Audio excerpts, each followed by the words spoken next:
Sometimes life's burdens can take their toll on your emotional well-being. If you or a loved one is struggling, know that you are not alone. South Texas Health System Behavioral can help you cope with depression, manage feelings of anxiety, regain control of mood swings, and recover from substance use disorders. Our staff is available 24/7, offering the quality and compassionate inpatient and outpatient care you need to overcome life's challenges. South Texas Health System Behavioral, where your mental health is our priority.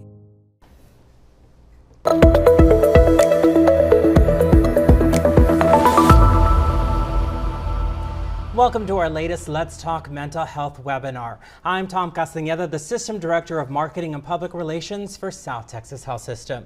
On behalf of the STHS Behavioral team, thank you for joining us. Prioritizing your mental health can help you build resilience and cope with life's challenges. Engaging in meaningful self-care, practicing a balanced lifestyle, and ensuring you get enough sleep are just a few ways to prioritize your mental health. But it's also important to know about common mental health conditions as well as the resources available to treat them. That's why STHS Behavioral hosts these monthly Let's Talk Mental Health webinars. Through this important education, hopefully more people will find the strength to discuss their own mental health struggles and seek treatment if necessary. Now, in this installment, we'll be discussing intensive outpatient programs. Many people know when they need to get help for mental health, but they may worry that the time commitment required for their treatment will take away from important responsibilities.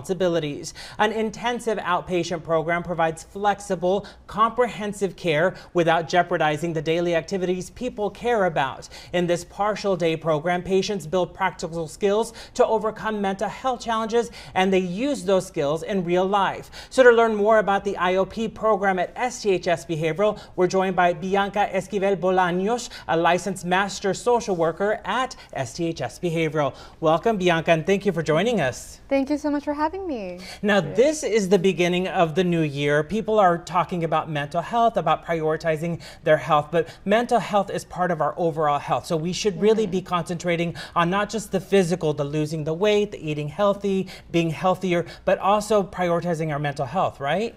Absolutely, yeah. We say the mind and body connection is very, very strong. So if we are lacking health in one area, whether it's mental or physical, it's going to affect the mental and physical, right? So absolutely. And the statistics say that about 1 in 5 Americans will experience a mental health issue this year alone. So that is a large number. 20% of Americans will have some sort of a mental health issue. Maybe it's depression or some anxiety related to some stress or some grief and loss, whatever it may be. Not taking care of our mental health can have some serious complications, correct? Absolutely, yeah. It will definitely, it can trickle onto different parts of our life, right? If we're not taking care of ourselves, it'll start affecting our relationships, our work, our school. So it definitely trickles onto all these various parts. So addressing it early is very, very important. And when it comes to treatment, there are so many different, there's sort of a continuum of care and a spectrum of care that we talk about. So when people think mental health issue, they may think of the movies they see and where somebody gets hospitalized, but that necessarily isn't the case. Sometimes it's simple therapy that you may go to, or an IOP program like yours, where there's a little bit of a step down from a hospital or a step up from therapy. Is that right? Yeah. So specifically in South Texas Behavioral, right, we have those levels of care. So you have like your inpatient hospitalization, which is 24/7 supervision, right? It would be like the most intensive, and then the step down, like you said, it's the intensive outpatient program. So you're still able to go home at the end of the day, but you're spending a good part of your day also working on these things, right? Making sure that we're gaining the skills and getting the support that we need. And then we have our more traditional outpatient programs, which would be considered our therapy, right? Which is definitely not as intensive. It's fewer hours, maybe 1 to 2 hours a week, where you're sitting one-to-one with a therapist or maybe group therapy, but it's not as often, right? And usually it'll depend on the severity of the symptoms that the person's experiencing. And that's how we determine what level of care is most appropriate. Now, the program launched in October of 2024, so last year. It's just been open a few months, but what has the response been from the community in terms of understanding that IOP process? So, do you know what? It's actually been pretty positive. I mean, we just opened in October. We opened both our adult IOP group and our teen IOP group, and we've had positive feedback from both, right? So even some of the patients that we've we say graduated, so they already finished the program, they finished the IOP, and they've even gone to, to leave reviews on our Google site, right? So they basically said how, for one, it's kept them out of inpatient. Maybe, sometimes we have inpatient patients who it's not their first time there, right? Maybe they'll get discharged and then they get hospitalized again. So we've been able to keep them out of the inpatient hospitals, and they've just been saying, it's mostly convenient for them, right? Because they're getting this intensive level of care, but they're able to see their family at the end of the day, or take care of their kids, take care of things that they have to do, because when we're hospitalized 24/7, it does take you away from a lot of these responsibilities. So we've gotten feedback in that, right? That it's very flexible. We're able to get that care that we need.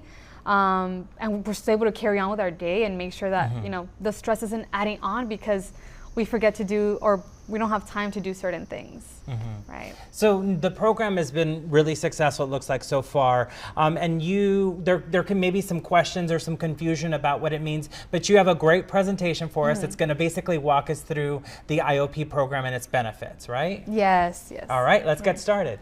Thank you.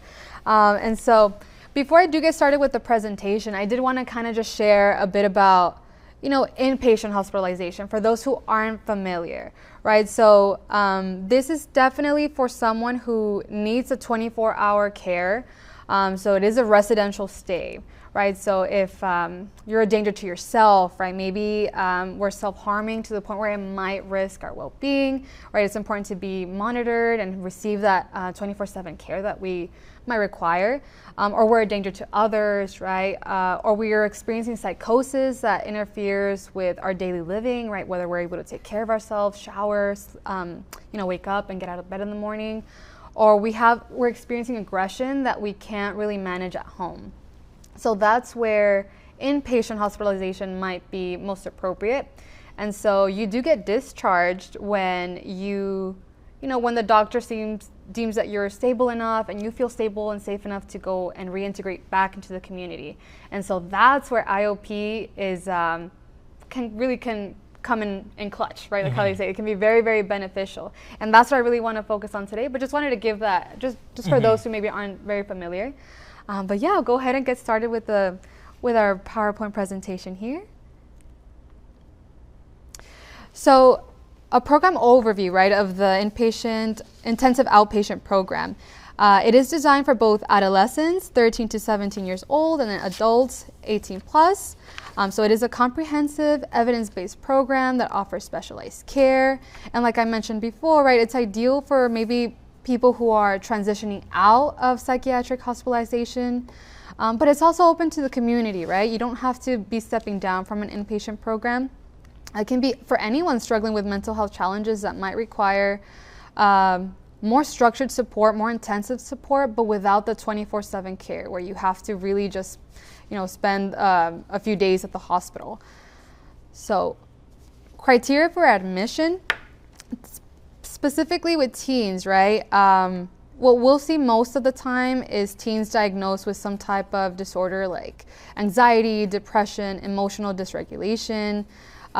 We definitely will see a lot of self-harming behaviors or, symptoms of PTSD. So some teens reporting that they're experiencing a lot of flashbacks, a lot of nightmares. They can't really sleep. They can't really function or focus in school. So these are the teens that might require ongoing support so they can manage their behavioral disturbances. Or oppositional defiant disorder. So that's maybe one where children really struggle to focus in school, right? Because maybe they're having issues with authority. You'll see them acting out a little bit. So this type of support might really benefit them because that's where we're really teaching them, okay, let's focus on these symptoms and on these emotions that we're finding difficult to regulate. So that would be for our teens, but it doesn't just we're not just limited to these criteria, right? So for adults, it's also the same, right? We will see a lot of those depressive and anxiety-related disorders. You'll also see history of trauma, personality disorders, schizophrenia, right? So it's for anyone seeking treatment for substance use disorders as well. And so our IOP program at South Texas Behavioral isn't a substance use program. We do mention it quite a bit, especially with co-occurring disorders. We might have someone that's experiencing, alcohol withdrawals, or, is trying to quit smoking or vaping, whatever it might be, and they're also experiencing anxiety and depression or some type of adjustment disorder. So there's always co-occurring disorders, which is why we do spend quite a bit of time talking about substance use disorders. And I always say, right, especially with substance use, individuals sometimes use these things to cope with something like anxiety and depression. So we just kind of want to focus on managing these coping skills and replacing these substance use behaviors with maybe more healthy and positive skills. And again, so transitioning from inpatient care or managing psychosis, panic disorders, and OCD. So these are just some ideas and some of the disorders that you might see in our IOP members. And so what do we treat, right? So we treat a little bit of everything. It's the anxiety disorders. So we'll see patients who maybe struggle with social anxiety or struggle with panic attacks on a regular basis, which in and of itself, these can be very, very debilitating, right? So, and it's happened before where patients will tell us, I'm having these panic attacks very frequently, and I'm just scared to go outside. I'm scared to even go out with my family for dinner or go to church because I don't know when these panic attacks are going to happen. So that causes a lot of stress, and it leads into a lot of avoidance behaviors. So that's something that individuals tell us, right? They're really interested in addressing and they want to get better. And it's kind of great because we practice a lot of exposure therapy as well, which I'll get into in just a moment. But other diagnoses that we treat, mood disorders, right? We talk about depression, bipolar, the different types of bipolar disorders. We also touch on personality disorders, right? PTSD and substance use disorders. And so we always want to make sure that our curriculum is tailored to the needs of our patients, right? Whenever the patient comes in after an assessment, we create a treatment plan with them. So we do a full biopsychosocial. So we ask about history, right? We ask about their current needs, their experiences with treatment before if they've had any. So we always want to make sure we get the full picture. And then based on that, we create that treatment plan that has those long-term and short-term goals. And that's when we really figure out, okay, which therapeutic modality would be most helpful, right? And we try to do it in a way that everybody can benefit from it. So when it comes to CBT, right, a lot of our patients that struggle with depression, they'll say we struggle a lot with, our negative thinking patterns, right? Maybe it's, being really unmotivated to get out of bed because we're having these thoughts, they might be, I feel like I'm not good enough, or why should I bother getting up out of bed? I don't deserve anything, right? So all these negative thought patterns, we use CBT to start kind of challenging them, right? And we teach our patients that, okay, usually these negative thought patterns become habits that form maybe from childhood, or maybe a recent stressor really hurt our self-esteem and hurt the way that we speak to ourselves. So CBT is really helpful on helping patients reframe their negative thinking.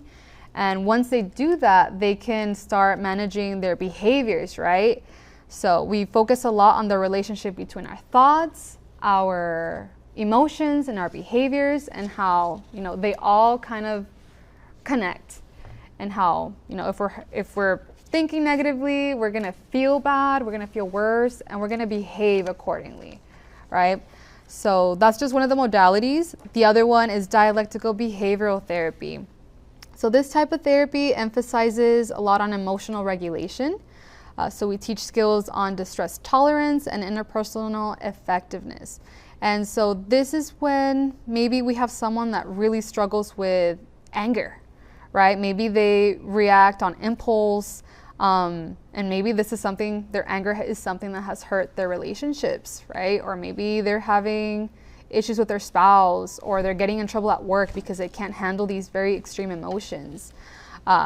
So with DBT, right, we focus on, okay, How can we get ourselves from this extreme mood and try to regulate it down and cool down, right? So we teach a lot of skills regarding that, right? We get our teens, especially like this one, because, us teens are, with our teens, when they're, our brains are still developing, and this is something that we teach them, we might act more on impulse, right? So we teach a lot of those emotional regulation techniques to stay cool in that moment. We also do a lot of trauma-informed care, which helps individuals heal from emotional and psychological impact of trauma. And this is something that we see a lot in the inpatient hospitals. So people who maybe are returning, who are returning repeatedly to inpatient care because the trauma keeps coming back, and they're finding it really difficult to cope. So we do focus a lot on trauma and how, processing the trauma can be helpful so that they don't have to return to inpatient care. And then we have our mindfulness-based interventions. So we do a lot of techniques on grounding, managing our stress, right? And cultivating present moment awareness. So especially with anxiety, for example, we might have people that are always thinking about tomorrow. They have difficulty controlling their worries, right? They're always focusing on the worst case scenario. So that can be very, very exhausting on a person to always be worrying or overthinking. So mindfulness-based interventions like grounding can be very helpful in bringing the person back to the present so that they, can focus on the here and now. So one of my favorite grounding techniques is called like the 5, 4, 3, 2, 1, right? So we'll ask a patient to, let's just focus on here. What are 5 things you can see? 4 things you can feel, 3 things you can smell. And they'll tell me afterwards, right? Oh, okay, like in that moment, I wasn't really thinking about tomorrow or this thing that I'm worried about. I was really just in the moment. So we've had a lot of great feedback on that so far. And then one of my personal favorites, right? Motivational interviewing. So enhances motivation for change, especially in clients with substance use disorders.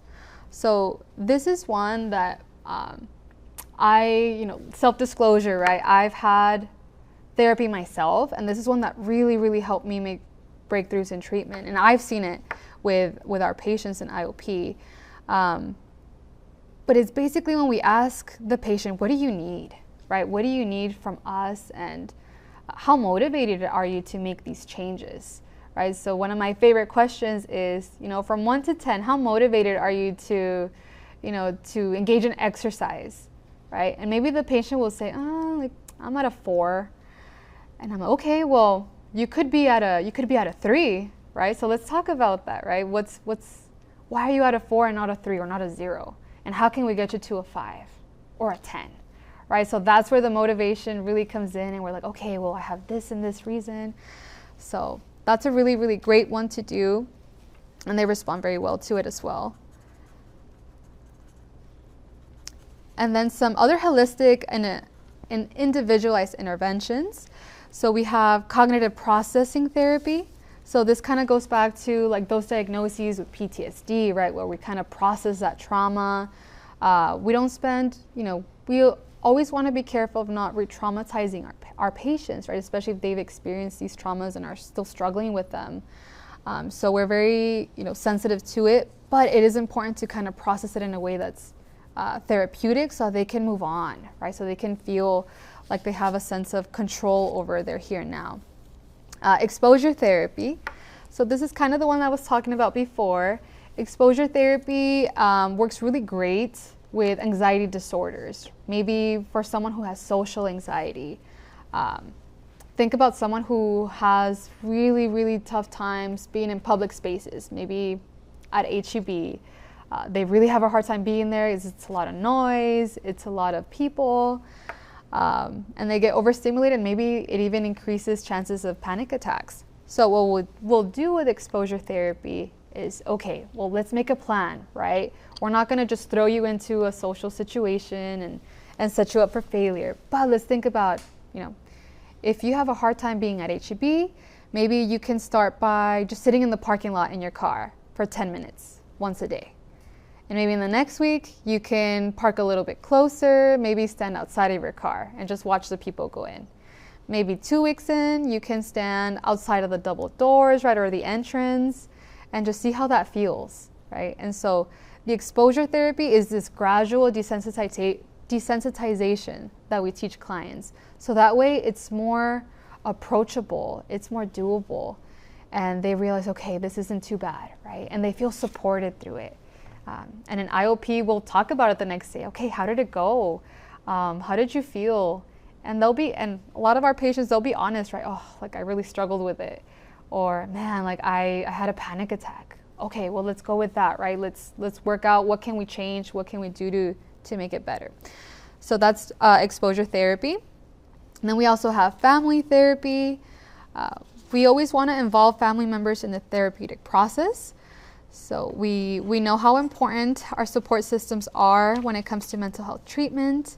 And a lot of the times, right, we really rely on those that we live with or who we work with or our friends, but mostly our family, right? Especially for our teens, this is a very, very important therapy to touch on, because parents and siblings and kids are a big part of our support system. And when we have their support and we enlist them onto the therapeutic treatment plan, the patient really, really sees a lot of improvement in themselves, right? They feel empowered, they feel supported, and they don't feel alone. And so it's also empowering for family members to teach them in therapy how they can best help their loved one, right? So it's kind of a teamwork effort. We're all, the therapist, the family members, and the IOP patient, we're all there to kind of on the same team to help them become better, right? And make them feel better. And then my teens love this one, creative arts therapy. So this is where we use a lot of art, music, movement to express emotions and foster healing. So a lot of the times with our teens, and maybe parents at home can relate, right? It might be hard to get them to open up, and especially our younger teens, like 13 to 15, they're entering these different stages of their lives, and a lot of changes are happening at school. So they might be more resistant to sharing. So we utilize a lot of art therapy. So painting, writing poetry, journaling, songwriting, right? To kind of help them express it in that way. So maybe if they have a hard time talking about their emotions, we can just say, okay, well, what color do you feel right now, right? And why? Why is it a blue versus a yellow? And so that kind of gets them going, and then we go from there, right? Why does this song help you cope better than that song? And they'll kind of touch on the lyrics. So it not only helps them express themselves better, but it really helps them feel comfortable with talking about difficult things in a way that they're comfortable with, right? Recreational therapy. So a lot of physical activity, teamwork, and social engagement. We also have our psychoeducational groups, which is basically providing education on mental health conditions, coping strategies, and relapse prevention. So with our IOP program, for example, when it happens, it's 3 hours a day. And one of those hours is actually a psychoeducational hour. So that's when myself or the other therapist will provide education on maybe depression that day, or maybe we'll talk about triggers or substance use, a topic that everybody kind of is engaged in and interested in. And then we kind of discuss, right? What do you think about this intervention? Just the other day we talked about DBT, the dialectical behavioral therapy, and I taught my patients about, this specific type of skill. And then that kind of just got them going, like, whoa, like I've never heard of that before. I didn't even know this was a thing. I wish I would have known this like a year ago. It would have gotten me out of a lot of trouble. So we're teaching these skills, right? We're providing the context so that they can be familiar with it. And then the other 2 hours of that group will engage in what's called a process therapy group, where we process the information that we learned. Maybe we'll practice it as well. And then we'll talk about how we felt after practicing it. We'll talk about how, the skill worked for them, how it didn't work for them, what we could do differently, and how we can generalize these skills outside of the group, right? So they can practice them outside of the hospital. And then, of course, we have our aftercare planning. So this is when we develop a clear and sustainable plan for ongoing support after discharge. So IOP isn't a long-term intervention, right? At least the one in our facility, it tends to last at minimum 4 to 6 weeks, 9 hours a week.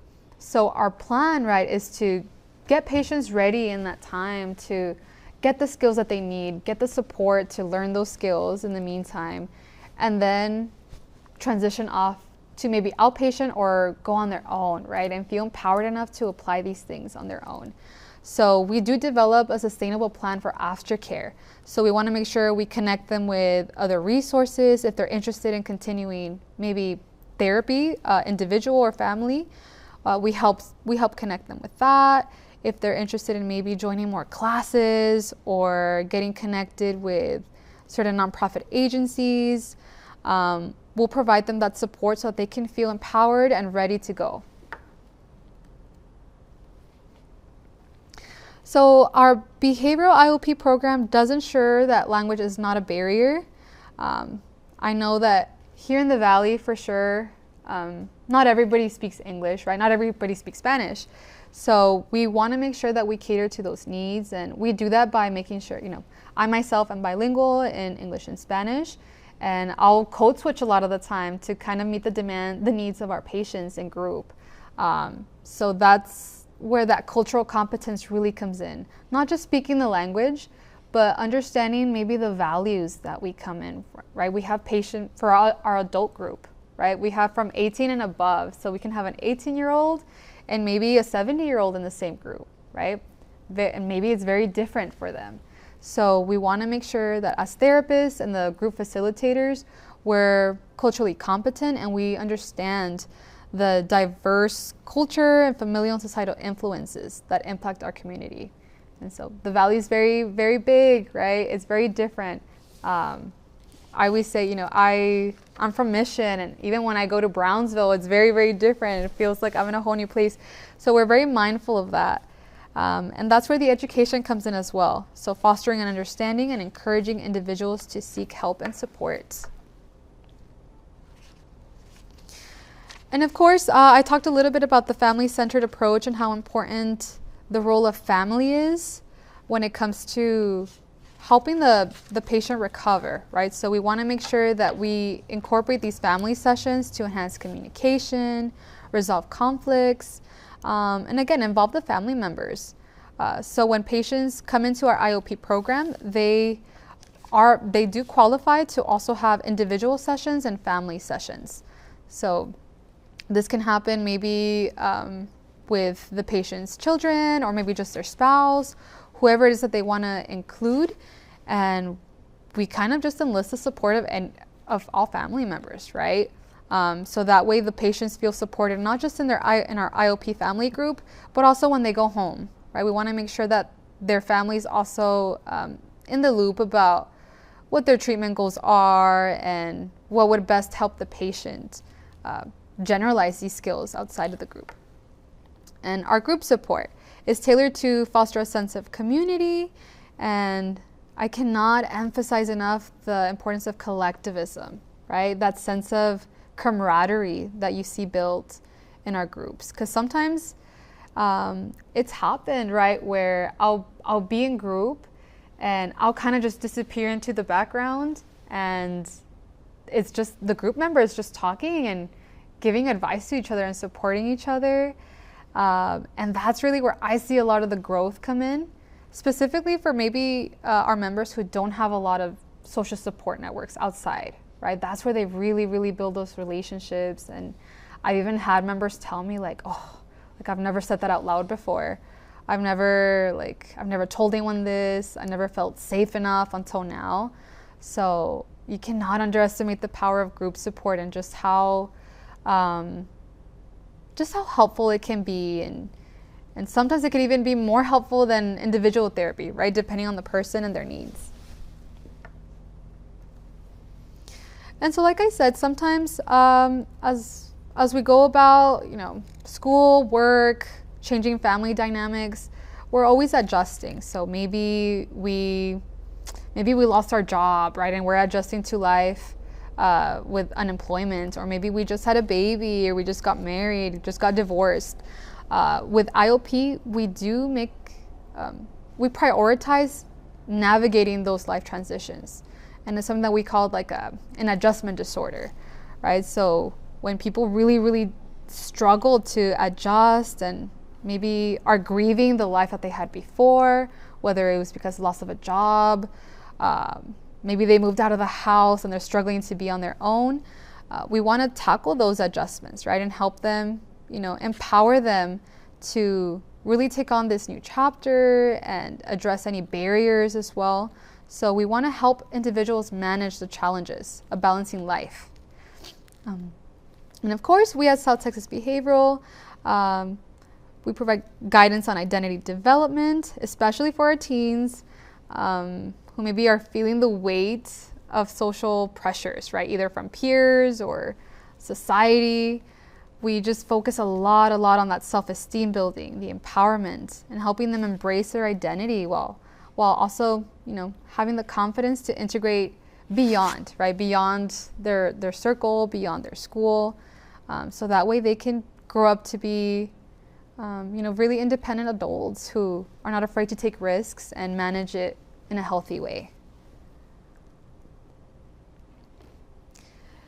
So community-based aftercare and support, this is something that we are continuously working on, right? When we collaborate with local community organizations to ensure ongoing support after program completion. So maybe after a patient gets discharged, right, and they're interested in still, maybe they're still struggling with substance use, right? We were able to manage the symptoms. They were able to, regain some sense of functionality in their lives, but they still want to continue their care. So we might connect them, right, to either maybe behavioral health solutions, right? Maybe to local organizations, Psych Plus, to our South Texas Health System clinics. So aftercare groups are designed to foster continued growth and community integration for individuals leaving inpatient care and outpatient care. And so we're working on also laying out some mental health workshops for families, also in Spanish, because we really want to focus on reducing that stigma, right? That stigma, especially in our Hispanic communities, right? Where maybe it's frowned upon to seek therapy services, or maybe it's seen as a weakness. So that's the stigma that we're really, really working towards dismantling, because that can be the biggest barrier for someone, right? Maybe they really want the treatment. They really want to go to an outpatient program or to outpatient services, but they're afraid of what others are going to say, right? ¿Qué va a decir mi mamá? What's my dad going to think? What are my siblings going to think? My friends? Are they going to think I'm strange, right? So empowering people to understand that mental health is health. It's, we would never deny someone who their insulin if they were diabetic, right? So it's kind of the same here. Like, why would we deny someone the opportunity to kind of take care of their mental health so that they can remain strong? So, and again, it comes with that stigma, and we do that by providing education, right? Having talks like this, educating the community on these resources that are available. And that's it for my presentation. It was a little bit short, but I'm open to answering any questions. And yeah. Yeah, we appreciate the information. It's really important, I think, for people to understand the levels of care that are available when it comes to mental health and the resources that are out there. And just to reiterate, so obviously there's outpatient therapy, which is basically just going and talking to your therapist maybe once a week or whatever your need may be, and it's a one-on-one session. That's basically therapy in a nutshell, right? Right. So it's definitely your more traditional therapy, right? Well, someone might go do an intake assessment either at a private practice or a clinic, maybe even a hospital. But yeah, it's usually 1 to 2 hours a week, maybe even once every 2 weeks. So it's not often.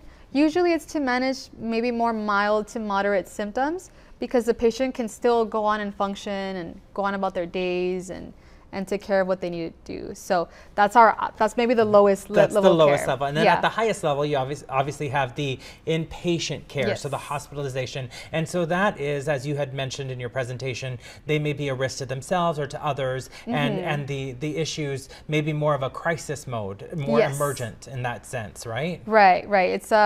It's a place to stabilize, right? Because patients might come to inpatient care because maybe they don't feel stable, right? Especially maybe we see someone who's experienced psychosis that really endangers their lives and really need that ongoing support where the doctors and nurses are involved and can monitor and get them back to that safe space where they're stable enough to reintegrate back to the community.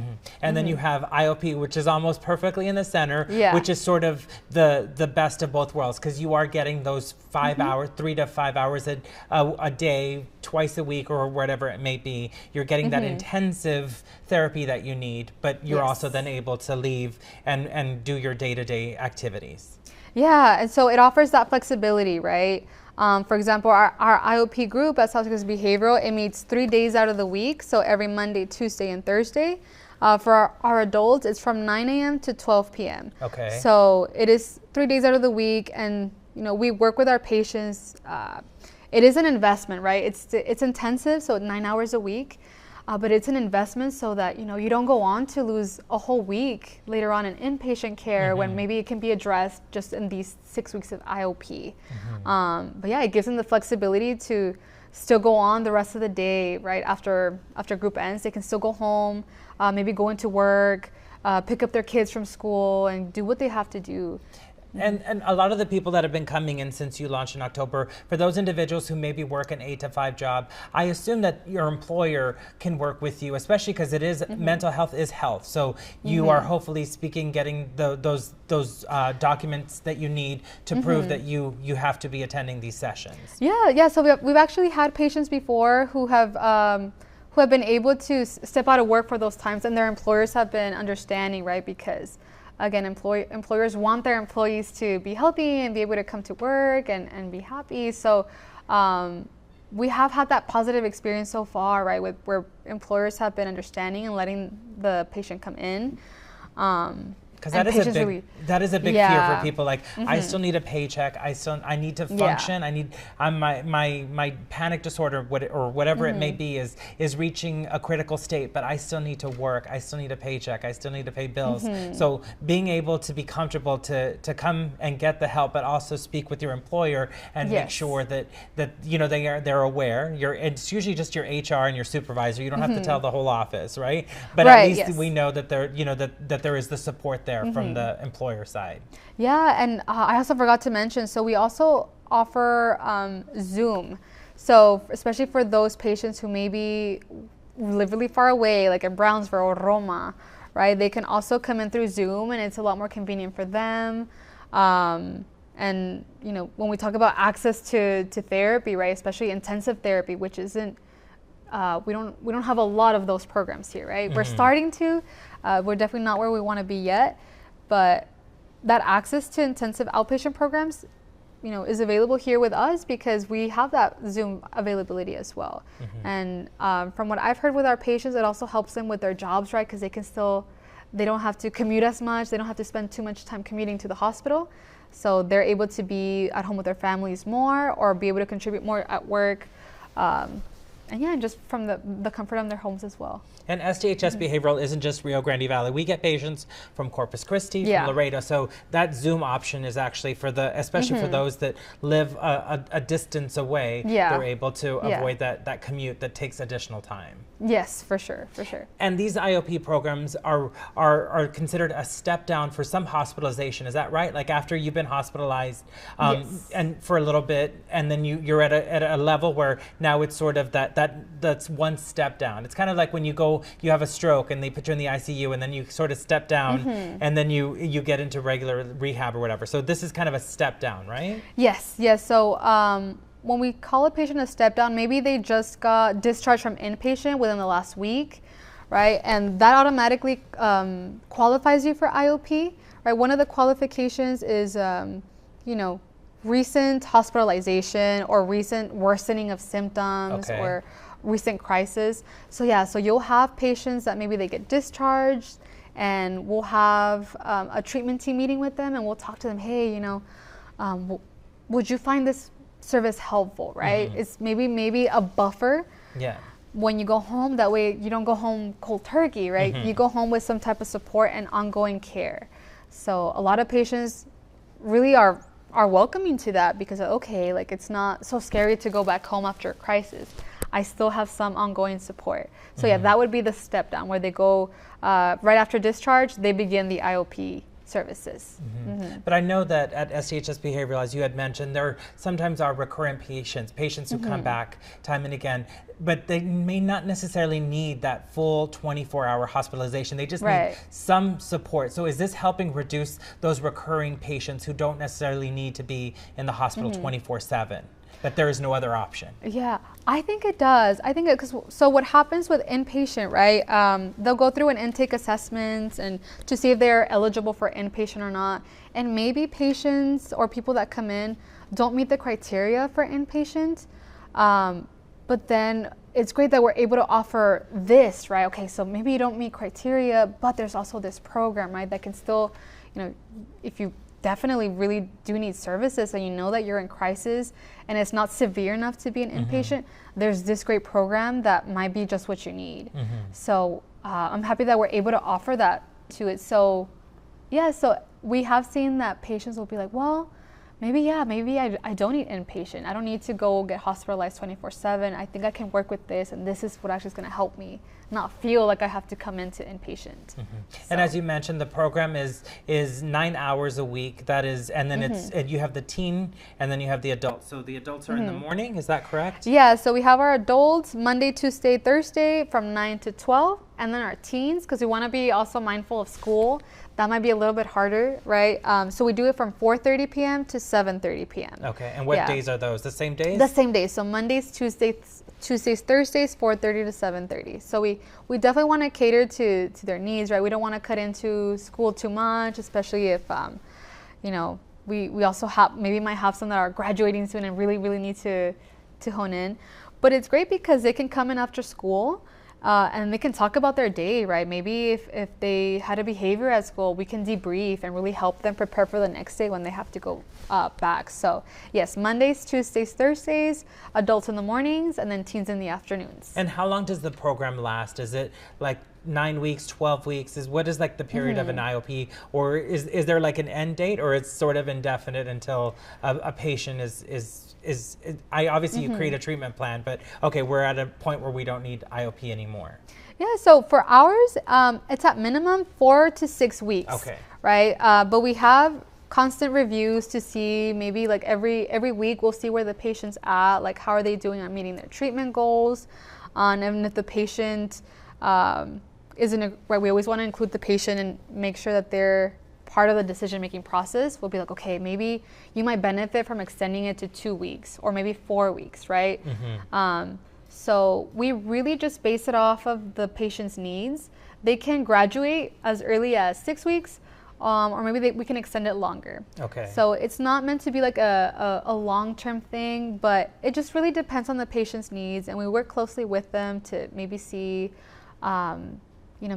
maybe they're struggling with this particular goal. We can really focus on that goal and extend that and work on it through family sessions and individual sessions as well.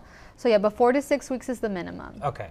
And then who is eligible for intensive outpatient treatment?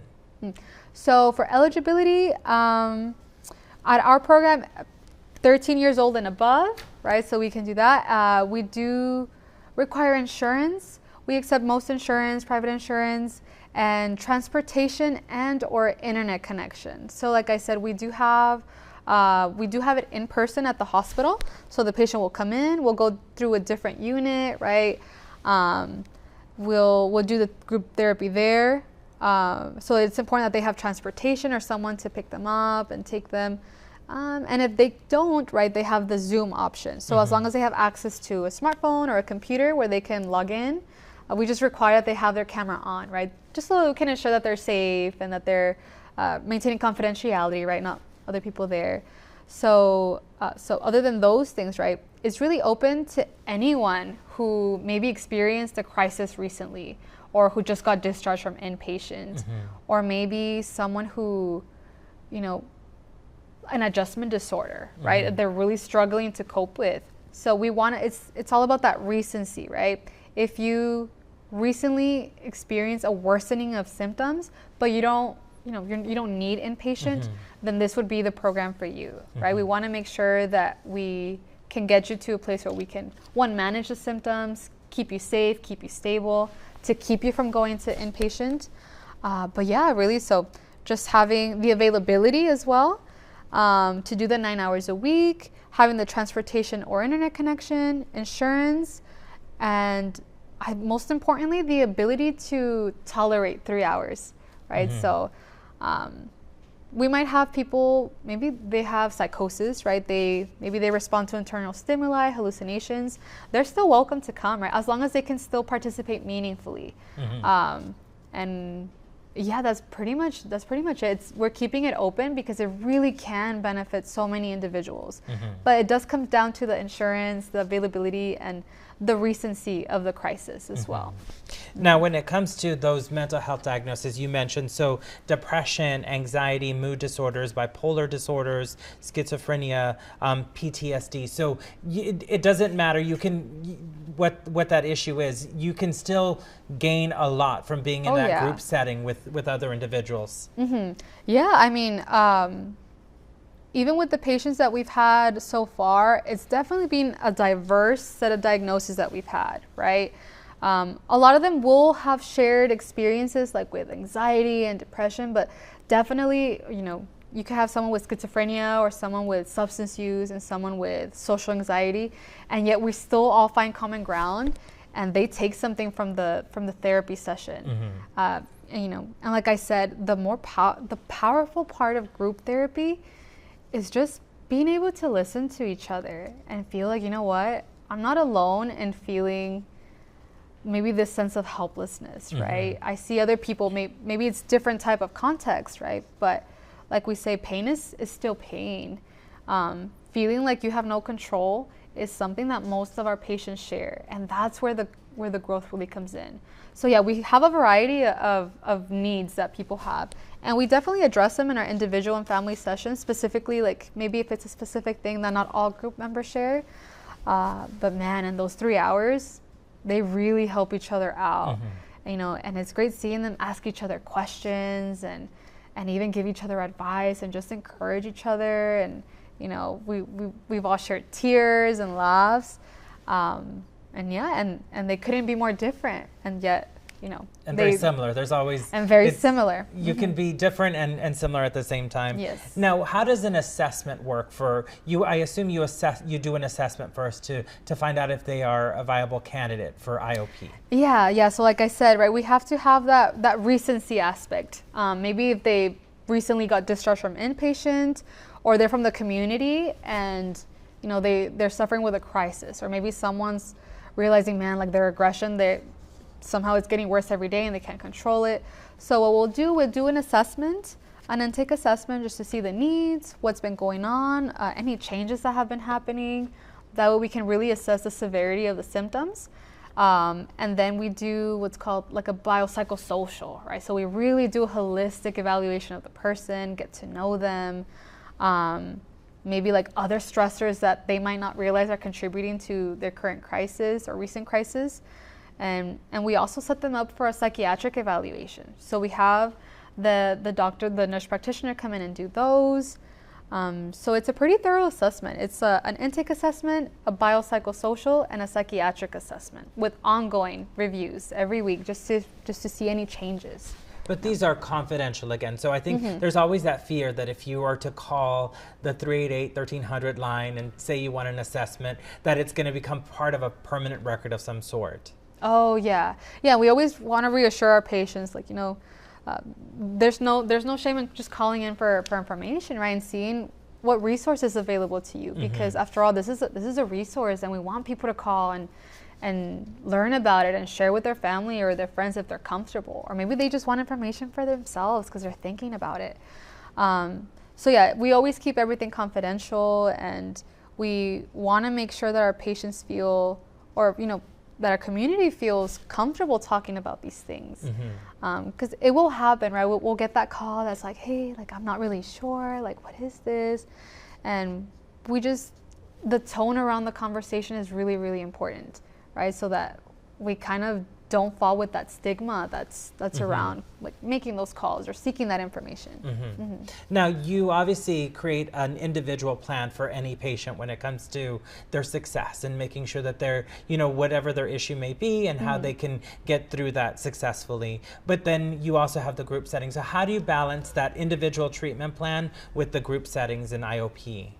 Yeah, so when we do our curriculum, right? When we build our curriculum before doing our groups, we want to make sure, okay, we take into account what we've learned about our individuals in our groups and what skills they might all find helpful that still contribute to their treatment plan goals. But you're right, they might have very specific goals that aren't shared with the whole group members. So that's where our individual sessions really come in.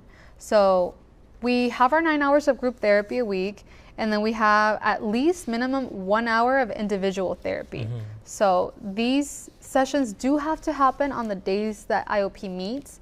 So since we meet Mondays, Tuesdays, and Thursdays, we wouldn't be able to have these sessions like on a Friday or a Wednesday. So we can have them either before or after group.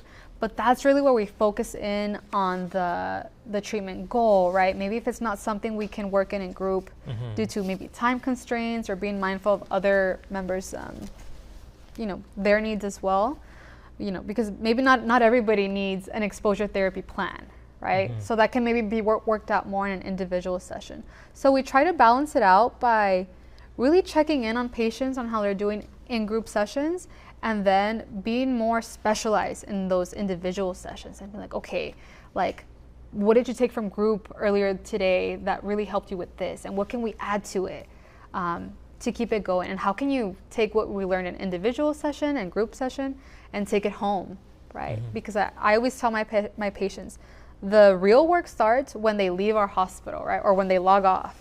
Are we applying these things? And then they'll come back and let us know how they're doing, and then we update those treatment plans, progressing, goals met, goals not met, and then we update as needed. But it's important to do the homework. You don't just go for 9 hours, do that session, and then you're done. You go home and with the rest of your day. There's still things you need to be working on at home when you're not in IOP, right? Yes, for sure. And that's actually where our family sessions come in really, really handy, because maybe they need accountability partners, right? Because you're right. The point of IOP is to get them to safely transition back into their life, right? So we want to make sure that these skills are being generalized, and maybe our family members will be the ones to also help them, like, hey, remember what we talked about in therapy? Remember, we have to keep maintaining our coping skills plans. So definitely we want to make sure that these skills are there to stay, because especially for maybe those that are stepping down from inpatient, we want to make sure that, hey, you never come back to inpatient, right? If we see you, we want to see you out there in the community, flourishing and taking charge of your own mental health. So yeah. And then does teen versus adult IOP, are there any sort of key differences, or it's very similar in terms of the structure? It's pretty similar in terms of the structure. So the 3 hours a day, right? 1 hour is always psychoeducational, where we're teaching our patients either a skill, either about a diagnosis, whatever it might be, and the other 2 are our process groups. So the type of interventions that we might use will be different. So like I mentioned in my presentation, our teens really, really like maybe more hands-on activities, like art therapy. Oh yeah, they love it. So we do a lot of like painting, a lot of crafting.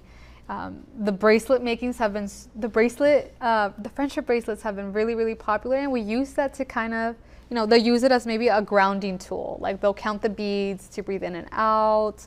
They'll put like a little, like a word or a reminder to keep them grounded or safe in that moment.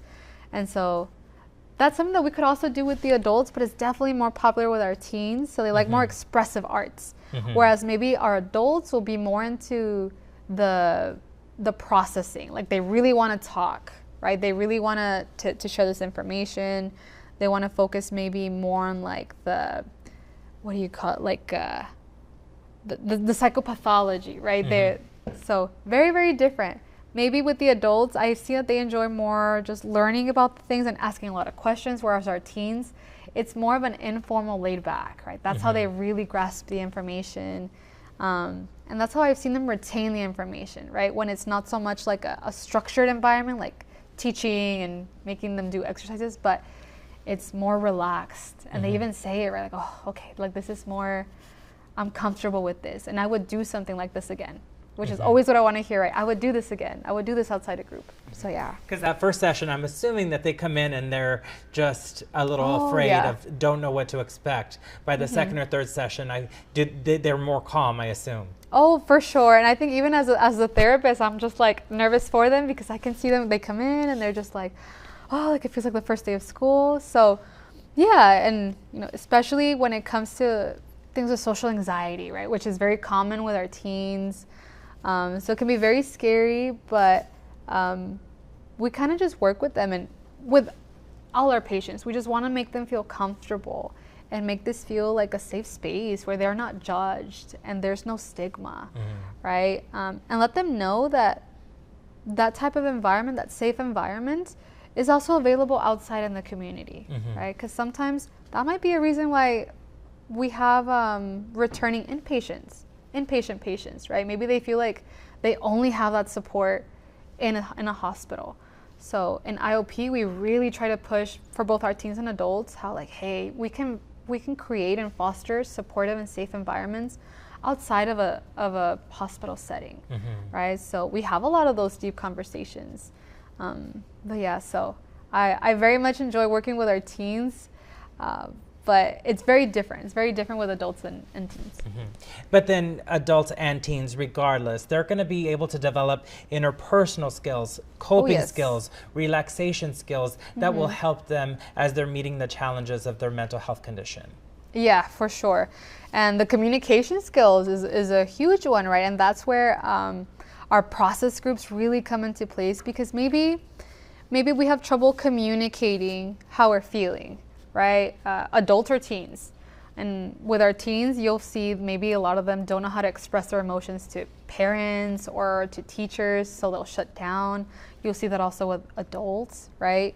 We just don't know how to communicate our needs or advocate for ourselves effectively. So we work on those communication skills and we practice them. So we'll do a lot of role playing. We'll use a lot of visuals to help them feel comfortable. So that way they're using assertive communication skills, for example, during group. And when they apply it in the real world, they'll feel comfortable because it wouldn't be the first time they're using it. And they've already built that kind of safety when using them. So yeah, communication skills, relaxation skills to keep them, when stressors come into play, how can they stay calm? So managing their triggers, identifying what their triggers are. Because a lot of them, they'll tell me, right? Like, man, I reacted this way and I really don't know why or what happened. I'm like, okay, well, let's explore that, right? What were you thinking right before we did this behavior? Or what happened? What was said? So really, what we do as therapists, we just kind of challenge them and ask them these questions to make them more self-aware. Yeah. All right. So what are the signs that a person may benefit from IOP? If you were going to say, you know what, you would be a good candidate, are there any sort of signs that people can look out for that may tell them, you know what, I may benefit from this? Yeah, I mean, definitely if you're someone who's interested in increasing that social skill and support, right? Because IOP we get individual and family sessions, but the main meat of it is those group sessions, right? So someone who is open to communicating with others. And you're not forced to participate in group discussions if you don't want to. It's strongly encouraged. But I would say someone who is definitely okay with being vulnerable from time to time and talking to others, and maybe also tolerating feedback. Someone who, I would say honestly, anyone can benefit from it. I always want to say, like, there's always something that you can gain from IOP. But like I said before, right, if you notice that you're having symptoms that are really affecting your day-to-day lives, you're not focusing at work anymore, you're having behaviors at school, right, trouble with relationships, and you're willing to make some type of change, then IOP might be for you, right? Because we want to focus on stopping the worsening of those symptoms, right? The goal of IOP isn't to get you back to maybe before the crisis happened, right? To get you back to that sense of normalcy, but it's meant to kind of stabilize you so that it doesn't get any worse, and you're able to kind of manage that in the long run, right? So we want to get you back to being able to go to work and not feel panic all the time, right? Being able to improve those relationships. So a lot of empowering, a lot of empowering strategies. And having that toolkit available with those coping skills, those relaxation skills, or whatever skills you may need to help you continue your day-to-day life. Yes, for sure. All right. Well, thank you so much, Bianca, for your time. We really appreciate it. This was all very great information. Oh, thank you so much for having me. I really enjoyed the talk, so thank you. And that officially concludes our webinar. We thank you for watching. We hope you'll continue to prioritize your mental health and the mental health of your loved ones. Now, if you're experiencing mental health challenges, STHS Behavioral can help. The facility has served the South Texas community for more than 30 years, offering inpatient and outpatient treatment options. If you or a loved one is experiencing a mental health issue, you can schedule a confidential assessment by calling our hotline at 388-1300. Remember, you are not alone. Speak with a loved one or seek professional help if you need emotional or mental health support. And if you are experiencing a mental health crisis, please call the National Suicide and Crisis Line at 988. Licensed counselors are available to speak with you in English and Spanish 24 hours a day, 7 days a week. Now, don't miss our next installment of this Let's Talk Mental Health series on Thursday, February 6th at 5:30 p.m. live via Facebook, when we will discuss EDMR therapy. We hope you can join us. And to watch our previous Let's Talk Mental Health seminars, all you have to do is visit sthsletstalk.com. Until our next webinar, stay healthy, stay safe, and please continue to prioritize your mental well-being. Sometimes life's burdens can take their toll on your emotional well-being. If you or a loved one is struggling, know that you are not alone. South Texas Health System Behavioral can help you cope with depression, manage feelings of anxiety, regain control of mood swings, and recover from substance use disorders. Our staff is available 24/7, offering the quality and compassionate inpatient and outpatient care you need to overcome life's challenges. South Texas Health System Behavioral, where your mental health is our priority.